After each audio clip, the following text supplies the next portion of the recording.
இல்லை, எனக்கு village life தான் பிடிக்கும். ஆனால் இந்த லைஃபு பிஸ்னஸ் பொழப்புக்காக தான். ஃபஸ்ட் படம் பண்ணிட்டேன்றதை பெஸ்ட்டாக நினைக்கிறத விட நீங்கள் வந்து நான் கற்றுக்கிட்ட விஷயங்களை தான் நான் ரொம்ப பெஸ்ட்டாக. உங்கள் அப்பா அட்வைஸ் சொன்னால் கேட்பீங்களா? அப்பா அட்வைஸ் சொன்னால் கேட்க மாட்டீங்கல்ல, அப்போ என்கிட்ட எதுக்கு அட்வைஸ் கேட்குறேன்? அதுதான் self-realization is the best way to learn. So 2 பேர் குடும்பமாக நாங்கள் நடிக்கிறது, அவரை பற்றி நான் பெருமையாக பேசுகிறது, என்னை பற்றி அவர் பெருமையாக, இதெல்லாம் இல்லை. அதுக்கு சூழ்நிலை எப்படி என்ன மாதிரி வருமோ அதுக்கேற்ற மாதிரி நாங்கள் பிஹேவ் பண்ணிடுவோம். கண்டிப்பாக சார், அது கடைசியில் சார் அந்த நீங்கள் அந்த பொம்மையை வச்சுக்கிட்டு ஸ்ரீதேவியம்மா வந்து பார்க்கும்போது, நிலவரத்தை பார்க்கும்போது, அதே நீங்கள் பேரம்பு அந்த புண்ணு அதெல்லாம் இப்போ பார்த்த மாதிரி ஒரு காட்சியான படம் சார். சரி சரி, உங்கள் பையன்கிட்ட சொல்லுங்க, அவன் என் படமே பார்த்தது இல்லை போலுக்கு. சார் வணக்கம் சார். வணக்கம், நல்லா இருக்கீங்களா? நல்லா இருக்கேன் சார், நீங்கள் நல்லா இருக்கீங்களா? ஸோ ரொம்ப ஹாப்பியாக இருக்குது சார். என்னென்னா இந்த மாதிரி இந்த மாதங்களில் வந்து நிறைய குடும்ப படங்கள் வரும். ஸோ உங்கள் குடும்பத்தோடு வேறு நடிச்சிருக்கீங்க, உங்கள் பொண்ணும் நீங்களும் சேர்ந்து ஒரு அக்கேனம் அப்படின்ற ஒரு படத்தோடு வந்துட்டுருக்கீங்க. சார் ஃபர்ஸ்ட் உங்ககிட்ட இருந்து ஆரம்பிக்கிறேன். இந்த அக்கேனம்ன்ற டைட்டில் எங்கேருந்து சார் பிடிச்சிங்க? டைட்டிலேருந்து உள்ளே போயிடுவோம். ஸ்கிரிப்ட் தான் டைட்டில் பிடிச்சது.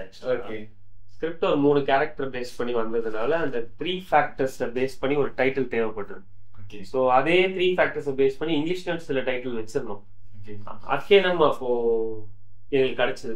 அக்கு அப்படின்ற ஒரு இதுக்கு ஒரு வார்த்தை வடிவம் கிடைச்சது. அதோட அர்த்தமும் 3 புள்ளின்னு வந்ததுனால அது வார்த்தையை சொல்றப்பயே ஒரு பவர் இருந்துச்சு. அதில் அக்கேனம்னு அதை உச்சரிக்கிறப்பயே வந்து ஒரு பவர் இருந்ததுனால ஓகே, அது இந்த படத்துக்கு கரெக்டாக இருக்கும் அப்படின்னு சொல்லி சாருக்கு சஜஸ்ட் பண்ணோம். ஓகே, அதுக்கப்புறம் அது அப்படியே டைட்டில் அவர் சஜஸ்ட் பண்ணும்போது யோசித்து பார்த்தோம், நிறைய யோசித்து பார்த்தோம். ஏன்னா இப்போ வர்ற டைட்டில் எல்லாம் அது சிங்கிள் வேர்டில், இப்போ கில்லி, தூளு, டான்னு, அது மாதிரி நிறைய வருது. ஓகே, இங்கிலீஷ் டைட்டில்னால் ரொம்ப ஈஸியாக நம்ம சொல்லிடலாம், ரொம்ப ஈஸியாக எல்லோரும் பேசுகிற மாதிரி. ஆனால் அக்கேனம் இருக்கிறது ஒரு டைட்டிலுக்கே ஒரு வேல்யூ வேணும். ஸோ ஒரு யூஎஸ்பியில் ஒரு டைட்டில் இது ஏன் வைக்கிறாங்க அப்படின்னு தெரியணும். அதுவும் சுத்த தமிழ் வார்த்தை, 3 புள்ளி அக்கனாக்கு 5 எழுத்து வர ரொம்ப பவர்ஃபுல்லான வார்த்தையாக. ஆமாம், வார்த்தை. ஸோ டைரக்டர் சொன்னோன்னே நாங்கள் ஒரு சின்ன டிஸ்கஷன் பண்ணோம். அதுக்கப்புறம் ஆனது ஆகட்டும்டா, பார்த்துருவோம், என்ன தான் அதுன்னு பார்த்துருவோன்னு சொல்லிவிட்டு இன்றைக்கி இறங்கிட்டோம். இன்றைக்கி நிறைய பேருக்கு அக்கேனம்னா தெரியுது. ஸோ தமிழில் நிறைய வார்த்தைகள் இது மாதிரி மர்மமாக மறைஞ்சு கிடக்குது. எங்களால் முடிஞ்சால் அடுத்ததுண்டா ஏதாவது ஒரு நல்ல தமிழ் வார்த்தையை பிடிப்போம். சரி சார், நீங்கள் ரொம்ப பிளெஸ்டான பர்சன் நினைக்கிறேன். ஏன்னா ஒரே படத்தில் வந்து ஒரு பக்கம் அப்பா, ஒரு பக்கம் மகள், இவங்க 2 பேரையும் வச்சு ஒரு படம் வந்து பண்ணியிருக்கீங்க. ஸோ எப்படி சார் இருந்தது? அந்த ஒரு ஃபீல் வந்து கொஞ்சம் டிஃப்ரெண்ட்டாக இருக்கும்ல நமக்கு பார்க்கும்போது. சார் வந்து டைரக்ஷன், அதுக்கப்புறம் ப்ரொடியூசராக இருந்திருக்காரு, அதுக்கப்புறம் லெஜெண்ட் ஆக்டரில், இப்படின்னும் போது உங்களோட ஒர்க்கிங் எக்ஸ்பீரியன்ஸாக எப்படி சார் இருந்துச்சு? ஷார்ட் ஃபிலிம் பண்ணிட்டு டேரெக்டாக படம் கிடைச்சதே ரொம்ப பெஸ்ட்டாக தான் நினைக்கிறேன். அது எத்தனை பேருக்கு நடக்கும்னு தெரியல. ஸோ எதுவும் பிளான் பண்ணிலாம் பண்ணல. ஷார்ட் ஃபிலிம் பண்ண உடனே நமக்கு யாரோ ஒரு ஃபீச்சர் ஃபிலிம் கொடுத்துருவாங்கன்றதுலாம் இல்லை. இப்போ ட்ரை பண்ணோம். அதில் பிளெஸ்டா அப்படின்னு கேட்டிங்கன்னா, இது மாதிரி ஒரு எக்ஸ்பீரியன்ஸான ஒரு பர்சனோட ட்ராவல் பண்ணுறது தான் ரொம்ப பிளெஸ்ட்னு நினைக்கிறேன். ஏன்னா லேர்னிங் ரொம்ப ரொம்ப இம்பார்ட்டன்ட். அது எனி ஃபீல்டு, யார்கிட்ட அந்த லேர்ன் பண்ணுறோம், என்ன லேர்ன் பண்ணுறோம் அப்படின்ட்டு. ஏன்னா இதுதான் பேஸ்மெண்ட். இதுக்கப்புறம் ட்ராவலுக்கு இந்த லேர்னிங் ரொம்ப யூஸ்ஃபுல்லாக இருக்கும். ஸோ அப்படி பார்க்குறப்போ நான் ஃபஸ்ட் படம் பண்ணிட்டேன்றதை பெஸ்ட்டாக நினைக்கிறத விட இங்கேருந்து நான் கற்றுக்கிட்ட விஷயங்களை தான் நான் ரொம்ப பெஸ்ட்டாக பார்க்குறேன். இல்லை, அதில் 2 பக்கமும் இருக்குது. ஸோ ஒரு பக்கம் சொல்லலாம், உதய் அவங்க அசிஸ்டண்ட்டு, கோ டைரக்டரு, கேமராமேன், தென் மியூசிக், எல்லாருக்கும் நான் ஒரு சின்ன கைடன்ஸாக இருக்கேன். பட் அதை எவ்வளோ தூரம் இவங்க உள்ளே எடுத்துக்கிறாங்க, எவ்வளோ தூரம் அது என்னென்னா, அன்றைக்கி பாதி பேர் காதை மூடிட்டே சுற்றுறான். ஓப்பன் பண்ணி இவங்க இருக்கிற தாட் ப்ராசஸை சொல்லி, நான் எனக்கு இருக்கிற தாட் ப்ராசஸை சொல்லி, இது இப்படி இருந்தால் இப்படி இருக்கும்னா, இப்படி என்னுடைய அனுபவத்தில் சொல்கிறேன் அப்படின்னா, அதை கேட்டுட்டு இவங்க பண்ணது எனக்கு ரொம்ப பிடிச்சிருக்கு. என்ன தான் இவங்க என்னை பற்றி பெருமையாக சொன்னாலும் கண்டிப்பாக இவங்களை பற்றி நான் பெருமையாக சொல்லியே தீரணும். ஏன்னா அவ்வளோ ஒர்க் ஹார்ட் பண்ணியிருக்காங்க, அவ்வளோ அடாப்ஷன் இருக்குது, அவ்வளோ ஓப்பன் மைண்டு டிஸ்கஷன் இருக்குது. ஸோ ஸ்டார்டிங்கில் இருக்கலாம், ஒரு வேளை அப்படி இருக்குமோ இப்படி இருக்குமோ அப்படின்னு இருந்திருக்கலாம், அது எனக்கு தெரியல. பட் அவங்க ஓப்பன் ஆனதுக்கப்புறம் வெரி ஓப்பன். நானும் நிறைய இவங்ககிட்ட இருந்து கற்றுக்கிட்டேன். இன்கேஸ் இது இந்த மாதிரி பார்வை என்ன சார் நீங்கள் அந்த படம்லாம் பார்க்கலையா அப்படின்னா, ஏன்னா நான் நிறைய படம் பார்க்காம இருப்பேன். ஏன்னா ஒரு சின்ன பயம்தான், எங்கேயாவது படம் சரியில்லைன்னு வச்சுக்கோங்க, நான் மன உளைச்சலுக்கு ஆயிடுவேன். ஸோ அதனால் ஒரு நல்ல படம் கொடுக்கணுன்னு ஆசைப்பட்டோம். இது ஒரு த்ரில்லர் ஃபில்ம். நீங்கள் ஸ்டார்டிங்கில் ஃபேமிலி அப்படியே இல்லை, இது ஒரு த்ரில்லர் ஃபில்மு. நானும் என் பொண்ணும் ஆப்போசிட்டில் இருந்தால் எப்படி இருக்கும், அப்படி ஒரு கதாபாத்திரம் இவர் கொண்டாந்தார். அது எனக்கு பிடிச்சிருக்கு. சார் நான் நிறைய வீடியோக்களில் பார்க்கும்போது கமெண்ட் செக்ஷனை படிப்பேன் சார். கமெண்ட் செக்ஷனை படிக்கும் போது சார் இன்னும் இவ்வளோ ஃபிட்டாக இருக்காரு என்னப்பா அப்படின்ற மாதிரி, இன்னும் ஒரு ஆக்ஷன் ஃபிலிம் நிறைய ஃபிலிம் வந்து ஒரு பண்ணலாமே அப்படின்ற மாதிரி நிறைய கமெண்ட் செக்ஷனில் வந்து பார்த்துட்டு இருந்தேன். ஸோ அந்த ட்ரெய்லர் கமெண்ட் செக்ஷன்லேயும் பார்த்தேன். ஸோ கண்டிப்பாக இந்த படத்தில் ஆக்ஷன் அப்படின்ற ஒரு விஷயம் வந்து இருக்குமா? இருக்குது. ஆனால் என்னென்னா சும்மா பறந்து அடிக்கிறது மாதிரி இல்லை, அதே மாதிரி அடித்தோடனே பறந்து போகிற மாதிரி இல்லை. நேச்சுரலாக ஒரு இந்த வயசில் ஒருத்தர் எப்படி பண்ண முடியும், எந்த மாதிரி ஆக்ஷன் பண்ண முடியும், அது மாதிரி தான் நாங்கள் டிஸ்கஸ் பண்ணி தான் அது ஆக்ஷன் சீக்வன்ஸே ஒரு கொரியோகிராஃப் பண்ணோம். பண்ணிவிட்டு நம்ம பிசி ஸ்டண்ட்ஸ் ஒரு ஸ்டண்ட் மாஸ்டர்கிட்ட சொல்லிட்டோம். அது அவ்வளோ அழகாக அவரும் மெருகுபடுத்தி அது கரெக்டாக பண்ணிட்டார். சார் எனக்கு ஒரு டிப்ஸாக ஏதாவது கொடுக்க முடியுமா சார், இன்னும் இப்படி ஃபிட்டாக இருக்க முடியும்? ஏன்னா நாங்களாம் வந்து ஒரு 2 நாள் ஜங்க் ஃபுட் சாப்பிட்டாலே தொப்பெல்லாம் போட்டுட்டு அசைய முடியாமல் இருக்கோம். இப்போ நீங்கள் நடுவில் ஒன்று சொன்னீங்கல்ல, ஓகே என்ன ஃபிட்டாக? இல்லை ஜங்க் ஃபுட் அது சாப்பிடாம இருங்க, எல்லாம் சரியாயிரும் சார். இந்த கால அவரே கேள்வி கேட்டு அவரே அதில் சார் இந்த காலகட்டத்தில் ஜங்க் ஃபுட் தான் சார் கிடைக்குது. அப்படியெல்லாம் கிடையாது. ஓகே, நல்ல ஃபுட்டு கிடைக்கும், நம்ம நல்ல ஃபுட்டை தேடி சாப்பிடணும்.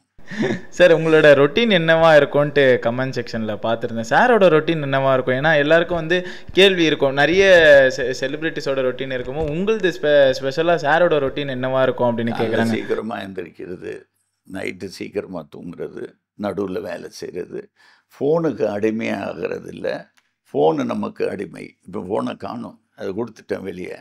ஸோ நீங்கள் ஃபோனு தலைமாட்டியில் வச்சு தானே படுப்பீங்க? ஆமாம் சார், தலைக்காணிக்கையில் எலுமிச்சை பழம் வைப்பாங்களே அந்த மாதிரி தலைக்காணிக்கையில் எப்பயுமே ஃபோன் இருக்கும். அது அடித்த உடனே தான் நீங்கள் எழுந்திரிக்கிறீங்க, அது தூங்கவே தூங்காது, நீங்கள் தெரியாமல் தூங்கிடுவீங்க. எனக்கு அது பழக்கமே இல்லை. நான் தூங்கிட்டேன்னா அது தூங்கிடும். ஸோ அது ஆஃப்லேயே இருக்கும். Okay sir. ஸோ ஒரு பக்கம் வந்து சொல்லியிருந்தாரு அப்பா பொண்ணும் வந்து ஒன்றா நடிக்கிறாங்க, யார் சார் பெஸ்ட்டாக பண்ணாங்க அப்படின்ற ஒரு கமெண்ட்டையும் நான் பார்த்தேன். ஸோ கமெண்ட்லேருந்து தான் நிறைய கேள்வி வந்து இதில் இருக்க போகுது இந்த இன்டர்வியூவில். ஸோ நீங்கள் உங்கள் தரப்புலேருந்து ஒரு டைரக்டராக சொல்லுங்கள், யார் பெஸ்ட்டாக பண்ணாங்க? போட்டு ஆப்போசிட்டில் நடிச்சிருக்காங்க, யார் பெஸ்டா பண்ணாங்கன்னா எல்லாரும் படத்துக்கு என்ன பெஸ்ட் கொடுக்கணுமோ அதை கொடுத்துருக்காங்க. அந்தந்த கேரக்டரை அவங்க பெஸ்டா பண்ணியிருக்காங்க. ஓகே, அப்படி படத்துல வந்து ஒருத்தர் பெஸ்டா பண்ணா அந்த படம் கரெக்டா இருக்கும். ஓகே, அந்தந்த கேரக்டரை அவங்களோட பெஸ்ட்டை கொடுக்குறப்போ ஓவராலா அந்த படம் பெஸ்டான ஒரு அவுட்புட்டா வரும் தான் நான் நினைக்கிறேன். ஓகே, அந்த விதத்துல சார் பாண்டியன் ஒரு கேரக்டர் பண்ணியிருக்காரு. கண்டிப்பா படம் பார்த்துட்டு வெளியே வரப்போ அந்த பாண்டியனை நீங்க இன்னொரு ஒரு கேரக்டரை யோசிச்சே பார்க்க முடியும். ஓகே, அகன் சார் இருக்கட்டும், ஓகே, ஒரு அக்ரெஷன், அந்த கேரக்டர் பின்னாடி இருக்கிற ஒரு எமோஷன், அந்த கேரக்டரை நீங்க இன்னொரு கேரக்டரோட ஃபிட் பண்ணி பார்க்க முடியாது. சேம் வே நீங்க இந்திரான்ற கேரக்டர் கீர்த்தி அவங்க பண்ணிருக்காங்க. Okay, the girl from the next டோர்ன்ற ஃபீல்ல இருப்பாங்க. ஸோ அப்படி பார்க்குறப்போ அவங்க 2 பேருக்கு அந்தந்த கேரக்டர் பெஸ்ட். சார் இந்த ஜென்ரேஷன் கொஞ்சம் வந்து யங்ஸ்டர்ஸ் டைரக்டர்ஸ் உங்களெல்லாம் பார்க்கும்போது என்ன சார் ஃபீல் ஆகுது? ஏன்னா நீங்கள் வந்து ரொம்ப காலமாக சினிமாவில் வந்து பயணிச்சுட்டு இருக்கீங்க. 42 வருஷமா, 42 இயர்ஸ். வயசு கூட அவ்வளோ இருக்காது சார். என் வயசுல பாதி சார் எங்கேயோ இருக்கு. போய் சொல்கிறேன், என்ன 21 வயசு உனக்கு? ஆமாம் சார், 21 வயசு தான் ஆகுது. எங்கள் ஆதார் கார்டு 21 இருக்கு சார். 22 வயசு. 22 பத்தியா சார், கொஞ்சம் 2002ல தான் சார் பிறந்தேனே நானு. அப்படியா? ஆமா சார். ஆனா எங்க அம்மா தீவிர ஃபேன் சார் உங்களுக்கு. உங்க படங்கள் போடும்போது மட்டும் விளம்பரத்தை மாத்தவே மாட்டாங்க. விளம்பரம் முடிஞ்சாலும் அந்த சீன்ல இருந்து பார்க்கணும் அப்படின்ற மாதிரி ஆவலா உட்காந்துருப்பாங்க சார். அவங்களுக்கு வாழ்த்துக்கள், தேங்க்யூ அப்படின்னு சொல்லிடுறேன் நான். ஓகேங்க சார். சார் சார் அதுக்கப்புறம் வந்து ஒரு த்ரில்லரான ஒரு மூவிக்குள்ளே போகிறதுக்கு காரணம் என்ன சார்? ஏன்னா டெபியூ டைரக்டர்ஸாக இருக்கவங்க நிறைய பேர் வந்து கொஞ்சம் 18+ கொண்டு போகிறது, கமர்ஷியல் ஆஸ்பெக்டை நிறைய உள்ளே கொண்டு வந்து தன்னை வந்து இந்த படத்து மூலயமா வந்து நம்ம கவர்ந்துடலாம் அப்படின்ற ஒரு தாட் ப்ராசஸில் இருப்பாங்க. நீங்கள் வந்து த்ரில்லரை வந்து தேர்ந்தெடுத்ததுக்கு காரணம் என்ன சார்? இல்லை, அந்த ஐடியா தான். ஓகே. எல்லாமே கதையா வந்துடுறது. முழு படமும் நம்ம மைண்டுக்குள்ள வராது. முதல்ல ஒரு ஐடியா வரும், அந்த ஐடியாவுக்கு ஒரு ட்ரீட்மெண்ட் தேடுவோம். ஓகே. அப்புறம் அந்த ஐடியா ஒரு கதையை உருவாக்கும். ஏன்னா இந்த ஐடியாவே அந்த த்ரில்லருக்கான ஐடியா தான். ஓகே. ஸோ இதை போய் வேற ஒரு ஜான்ரால பண்ற ஒரு ஐடியா கிடையாது. ஸோ என்னை பொறுத்த வரைக்கும் எந்த படமா இருந்தாலும் அந்த ஐடியால இருந்து தான் வருது. ஓகே. அப்படி வந்து ஐடியானா ஒரு ஒரு பிரச்சனை, அதை அப்படியே ரிசால்வ் பண்ணிவிட்டு ரைசிங் கான்ஃப்ளிக்ட் பண்ணிவிட்டு அதுக்கப்புறம் ஒரு தீர்வு கொடுக்கறது. ஓகேங்க சார். சார் நீங்கள் வந்து ஸோ உங்களோட அந்த கமெண்ட் செக்ஷனில் நான் இன்னும் நிறைய விஷயங்களை தேடும் போது என்ன இருக்குன்னு பார்த்தீங்கன்னா, சாருக்கு வந்து சிட்டி லைஃப் பிடிக்குமா வில்லேஜ் லைஃப் பிடிக்குமா? ஏன்னா இப்போ பரபரப்பாக வந்து உங்களோட வில்லேஜ் லைஃபோட ட்ரெண்டிங்ஸ் தான் போயிட்டுருக்கு. நிறைய இன்டர்வியூஸ் பண்ணோம். இந்த கொஸ்டின் யாருமே இப்போ நானே ஆவலா இருக்கேன். இல்லை, எனக்கு வில்லேஜ் லைஃப் தான் பிடிக்கும். ஆனால் இந்த லைஃபு பிஸ்னஸ் பொழப்புக்காக தான். இல்லைன்னா இந்த சிமெண்ட்டு உலகத்தில் இருக்க முடியாதுல்ல ஐயா. எல்லாமே கொஞ்சம் ஆர்டிஃபிஷியலாகவே சுற்றிட்டு இருக்கும். இப்போ உங்களுக்குள்ளே என்ன ஹிடன் அஜெண்டான்னு எனக்கு தெரியலையே. நான் என் ஆடு மாடுகிட்ட பார்த்தேன்னா அவன் என்ன ரியாக்ட் பண்ணுறாங்களோ அவங்களுக்கு சந்தோஷம்னா வாழாட்டிட்டு வந்துடுவாங்க. மாடு எனக்கு பிடிச்சிச்சின்னா அப்படியே தடவிட்டு இருக்கும். இங்கே நீங்கள் என்ன உள்ளே வச்சுருக்கீங்கன்னு எனக்கு தெரிய மாட்டேங்க. ஆளுகாலும் ஒன்று பதுங்கி வச்சுருக்கீங்களே. நான் பதுங்கி வச்சுக்க மாட்டேன். நான் மோஸ்ட்லி நீங்கள் இந்த கேள்வி கேட்டதுக்கு ஸ்ட்ரைட்டாக உங்கள்கிட்டயே பதில் சொல்கிறேன்னு. ஸோ அதுதான் எங்கள் சிட்டியோட அது இட் இஸ் மோர் கம்ஃபர்டபுள். அதுவும் ஆஃப்டர் 40s நான் ரொம்ப ரியலைஸ் பண்ணிட்டேன். அதனால் கிராமத்துக்கு அடிக்கடி போயிடுவேன். எங்கள் அப்பாவுக்கு 95 வயசு. அவரை பார்க்கறது தான் என்னுடைய 10 நாள் அங்கே அவரு கூட. ஓகே. அப்பாவுக்கு 95 வயசா சார்? ஆமாம். ஓகே. அது கொஞ்சம் எப்படின்னா ஒரு மெய் சிலுக்க வைக்கிற தருணமாக இருக்குது. ஏன்னா 95 வயசுன்னும் போது இந்த ஜென்ரேஷன் இருக்காங்களே சார் மக்கள். அவர் 93 வரைக்கும் ஜீப் ஓட்டிட்டு தனியாக ரவுண்ட் அடிச்சுட்டு போவேன். இப்போ 94 எண்டில் தான் அவர் 94 எண்டில் ஜீப்பும் வெளியே ட்ராவல் நீங்கள் தனியாக பண்ணக்கூடாதுன்னு சொல்லியிருக்கோம். அவர் நம்மளோட ஜாஸ்தி மெமரி வச்சுருக்காரு. சார் உங்ககிட்டேருந்து ஒரு அட்வைஸ் வந்து இந்த ஜென்ரேஷன் ஜென்சி கிட்ஸ் அப்படின்ட்டு வந்திருக்கு. ஸோ இவங்களுக்கெல்லாம் அட்வைஸ் பண்ணணுன்னா என்ன சார் நினைக்கிறீங்க? ஏன்னா இப்போ இருக்க ஜென்ரேஷன் எப்படின்னா ஒரு விஷயத்துக்காக ஃபியூ செகண்ட்ஸ் வெயிட் பண்ணிவிட்டு இவ்வளோ காலம் வெயிட் பண்ணிட்டோமா அப்படின்னு நினச்சிக்கிட்டு வேறு பாதையை கடந்து போகிற ஒரு ஜென்சி கிட்ஸாக இருக்காங்க. இவங்களுக்கு என்ன சார் சொல்ல விரும்புகிறீங்க? நம்பர் 1, ஓகே, நான் அட்வைஸ் பண்ணுறதுக்கு ஒன்றும் பெரிய ஞானி இல்லை. ஓகே, எல்லாத்துக்கும் தானா அறிவு இருக்குது. எல்லாம் என் பொண்ணுங்களுக்கே நான் அட்வைஸ் பண்ணதே கிடையாது. நான் எந்த வழியில் நடக்கிறேனோ அதை பார்த்துட்டு அவங்க வர்றாங்க. ஸோ இந்த யங் ஜென்ரேஷன் வில் ரியலைஸ், ஒவ்வொரு காலகட்டத்திலையும் ஒரு ரியலைசேஷன் வரும். அது மாறிட்டே இருக்கும். அது பண்ணிடுவாங்க, ஆட்டோமேட்டிக்காக பண்ணிடுவாங்க. நீங்களே இப்போது நிறைய அட்வைஸ் எதிர்பார்க்குறீங்களா? உங்கள் அப்பா அட்வைஸ் சொன்னால் கேட்பீங்களா? அப்பா அட்வைஸ் சொன்னால் கேட்க மாட்டீங்கல்ல. அப்போ என்கிட்ட எதுக்கு அட்வைஸ் கேட்குறேன்? அதுதான். See, self-realization is the best way to learn. So நான் என் பிள்ளைகளுக்கு மூணு பொண்ணுங்க அட்வைஸ் பண்ணதே கிடையாது. அவங்க என்ன பண்ணுறாங்களோ பண்ண விட்டுருவேன். பேக்கில் நான் இருப்பேன். எப்போ தேவையோ அவங்களா கூப்பிட்டா தான் நான் இன்டர்ஃபியரே பண்ணுவேன். ஸோ அதனால் நான் அட்வைஸ் யாருக்கும் கொடுக்கவும் மாட்டேன். கொடுத்தாலும் தப்பு தான். ஏன்னா every human being is individual. எனக்கு பிடிச்சது உங்களுக்கு பிடிக்குமா? அதான் மாறுபடும் ஆட்களுக்கு ஏற்ற மாதிரி. உங்களுக்கு பிடிச்சது அவருக்கு பிடிக்குமா? முடியாது, முடியாது, பிடிக்காது. ஓகே, எங்கள் மியூசிக் டைரக்டருக்கே நாங்கள் அட்வைஸ் பண்ண முடியலையே. அவர் சாயந்தரம் 6 மணிக்கு தான் எந்திரிக்கிறாரு. ஓகே, நான் இவர்கிட்ட சொல்லிடுவேன், இவர் இது சாயந்தரம் நாங்கள் இந்தியாவில் இருப்போம், அவர் அமெரிக்காவில் இருக்கார். ஓகே, ஆனால் இந்தியாவுக்கு வந்துடுவார், கொஞ்சம் சீக்கிரமாக வந்துடுவார். ஏன்னா அடுத்தது அவனுக்கு இதுதான் வாழ்க்கைன்னு இருக்கும்போது மாற்றம் வந்தே தீரணும். Okay sir. அதுக்கப்புறம் வந்து இன்னொரு கேள்வியாக என்ன இருக்குன்னா, நீங்கள் வந்து இப்போ உங்களோட டாக்டரோட ஒரு படம் பண்ணிட்டீங்க. ஸோ அசோக் செல்வன் அவரோட ஒரு படம் பண்ணுவதற்கு வாய்ப்பு இருக்குமா அப்படின்ற மாதிரி அங்கங்கே கேள்விகள் அடிபட்டது நான் பார்த்துருந்தேன். ஸோ அதுக்கு என்ன சார் பதிலாக இருக்கும்? அசோக் செல்வன் மாப்பிள்ளை பற்றி பேசணுன்னா, நான் ஒன்றும் அவரை இந்த பொசிஷனுக்கு கொண்டாடல, அவராக தான் வந்திருக்கார். அவர் சொந்த முயற்சியில் சொந்த உழைப்பில் இந்த இது வந்திருக்காரு. எக்கார்ந்து கொண்டு எந்த விஷயத்திலும் அல்லஸ் அன்டில் மாப்பிள்ளையாக வந்து கேட்டார் தான் பதில். ஓகே, ஸோ 2 பேர் குடும்பமாக நாங்கள் நடிக்கிறது, அவரை பற்றி நான் பெருமையாக பேசுகிறது, என்னை பற்றி அவர் பெருமையாக, இதெல்லாம் இல்லை. அதுக்கு சூழ்நிலை எப்படி என்ன மாதிரி வருமோ அதுக்கேற்ற மாதிரி நாங்கள் பிஹேவ் பண்ணிடுவோம். So he is his own. அவரை என் பொண்ணுன்ட்டு நான் கேட்டது இல்லையே, அப்போ மாப்பிள்ளைட்டு நான் எப்படி கேட்பேன்? Okay sir. அதுக்கப்புறம் வந்து இந்த படத்தோட ஒரு இதுவாக என்ன வச்சுருக்கீங்கன்னா, மேலே கூட போஸ்டரில் இருக்குது, என்னென்னா கர்மா நெவர் டைஸ் அப்படின்ற ஒரு விஷயம் வந்து இருக்குது. ஸோ இதை கர்மாவை ஒட்டின ஒரு கதையாக இருக்குமா அப்படின்ற ஒரு கேள்வி இருக்குது. ஆமாம், பேஸே அதுதான். நம்ம செய்கிற நல்லதாக இருந்தாலும் கெட்டதாக இருந்தாலும் கண்டிப்பாக அது நம்ம முன்னாடி வந்து நிற்கும். அதுக்கான விஷயத்தை நம்ம ஃபேஸ் பண்ணி தான் ஆகணுன்றது தான். அதை பேஸ் பண்ணி தான் அந்த படமும் இருக்கும். Okay sir. அதுக்கப்புறம் வந்து நாங்கள் வந்து ஒரு தேடி பிடிச்சதில் உங்களோட ஃபேன்கள் மொமெண்ட் அப்படின்ற ஒரு விஷயத்த வந்து இந்த வீடியோவில் க்ரியேட் பண்ணுறோம் அப்படின்னு ஒரு பெருமையாக சொல்லிக்கலாம். ஆர்வமாக இருக்காங்க உங்கள் ஃபேன்களாக ஒருத்தவங்க வந்து உங்கள் கூட பேசணும் அப்படின்னு. அவங்க என்னுடைய நண்பர்கள் மாதிரி. சார் பேசுகிறீங்களா? ஸோ அம்மா பேசலாமா? சார் பேசுகிறாரு. வணக்கம்மா, எப்படி இருக்கீங்க? அருமையா இருக்கேன். உங்க பேர் என்னம்மா? மகாராணி. Okay, good good good. உங்க பையனை நான் பார்த்தேன், அவன் தான் ரொம்ப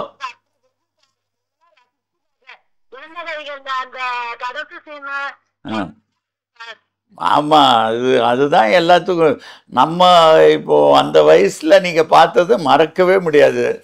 கண்டிப்பா சார். அது கடைசி அந்த நீங்க அந்த பொம்மையை வச்சுக்கிட்டு ஸ்ரீதேவியம்மா வந்து பார்க்கும்போது, நிரோசவை பார்க்கும்போது, அதே நீங்க பேரம் அந்த பிரிவு, அதெல்லாம் இப்ப பார்த்தது மாதிரி ஒரு காட்சியான படம் சார். சரி சரி, உங்க பையன்கிட்ட சொல்லுங்க, அவன் என் படமே பார்த்தது இல்லை போலுக்கு. எனக்கு பிடிக்கும் சார். அந்த அம்மா கௌசல்யாவோட உங்களுக்கு தங்கச்சா வந்து. சரி சரிம்மா, சரிம்மா சரிம்மா. இந்த படமும் பார்த்து எனக்கு எப்படின்னு ஒரு அட்வைஸ் பண்ணுங்க, எப்படி இருக்குன்னு. சரிம்மா சரிம்மா மகாராணிம்மா, நல்லா இருங்க நீங்க. நன்றிம்மா. சரிம்மா சரிம்மா, ரொம்ப நன்றிம்மா பேசினதுக்கு. Right sir. ரொம்ப அற்புதமாக இருக்குது. நீங்கள் பார்த்தீங்களா, இப்போ இணைந்த கைகள் வரைக்கும் அவங்க வந்து ஒட்டுமொத்த கதைகளே சொல்கிறாங்க. ஸோ அதுவும் இல்லாமல் நான் வந்து ஒப்பீனியனாக வந்து நிறைய பேர்கிட்ட கேட்கும் போதும் வந்து இன்னுமே வந்து உங்களுக்கு ஒரு ஹார்ட் கோர் ஃபேன்ஸ் வந்து எப்பயுமே ஒரு பல்காகவே இருக்காங்க. ஸோ அது எப்படி சார் க்ரியேட் பண்ணீங்க? நான் ஒன்றும் க்ரியேட் பண்ணலைங்க, அது தானாக வந்துச்சு. அதே மாதிரி அது இப்போது நான் எப்போவுமே பழசு தோளில் தூக்கிட்டு சுற்றவே மாட்டேன், அது கிரீடமாக நினைக்கவே மாட்டேன். அது முடிஞ்சு போச்சு. இப்போ இந்த சமீபத்தில் பண்ணுற படங்கள் மட்டும்தான் யோசிச்சுட்டு இருப்பேன். ஏன்னா எப்போவுமே பாஸ்ட்டு பற்றி பேசுகிறவங்க ரொம்ப கஷ்டம், அவங்க கூட பழகிறதே ரொம்ப கஷ்டம். ஏதாவது சப்ஜெக்ட் ரிலேட்டடாக இது இப்படி இருந்ததுனால நாங்கள் இப்படி பண்ணோம் அப்படின்னு சொன்னால் ஓகே. எப்போ வந்த உடனே நான் இப்போ கூப்பிட்டு வச்சு, தம்பி என் படம் பார்த்தியாடா அப்படின்னு கேட்டேன்னா நீ தெரிச்சு ஓடுவ. ஸோ பழச விட்டுருவோம். நாளைக்கு வர போகிற, that is on 4th July வர இந்த அக்கேனம் படத்தை தேட்டரில் பாருங்கள். கண்டிப்பாக நீங்கள் கொடுக்குற காசு வீணே ஆகாது, உங்களுக்கு டபுள் மடங்கு அதுக்கு பரிசு கிடைக்கும். ஒரு நல்ல என்டர்டெயின்மெண்ட்டு, நல்ல ஒரு த்ரில்லர், நல்ல ஒரு எமோஷன் கொடுத்துருக்கோம். ஸோ டைரக்டர் சார்பிலையும் யூனிட் சார்பில் எல்லாரும் சார்பிலையும் நீங்கள் ஒரு வார்த்தை சொல்லிடுறேன் தியேட்டரில் வந்து பார்க்குறதுக்கு. ஜூலை 4th அக்கேனம் படம் ரிலீஸ் ஆகுது. ஸோ ஸ்டாரோட சேர்ந்து நாங்கள் ஒரு நியூ டீம், ஒரு நியூ ஐடியாவோட வந்து ஒரு படம் பண்ணியிருப்போம். கண்டிப்பாக வந்து சப்போர்ட் பண்ணுங்க. சார் சொன்ன மாதிரி தான், நீங்கள் கொடுக்குற காசு கண்டிப்பாக வீணாக போகாது. அக்கேனம் உங்களுக்கு ஒரு என்கேஜிங்கான ஒரு த்ரில்லராக இருக்கும். சிறப்பான நேர்காணலுக்கு நன்றி சார். நன்றி நன்றி சார். நன்றி தம்பி. இந்த மாதிரி பல சினிமா இன்டர்வியூஸ், சினிமா சார்ந்த சுவாரஸ்யமான விஷயங்களை நீங்கள் பார்க்கணும்னு நினச்சிங்கன்னா பிரியோ டிவியை சப்ஸ்கிரைப் பண்ணி வச்சுக்கோங்க, லைக் பண்ணிக்கோங்க, ஷேர் பண்ணிக்கோங்க. முக்கியமான விஷயம் கமெண்ட் பண்ணிக்கோங்க. Signing out, Ruban.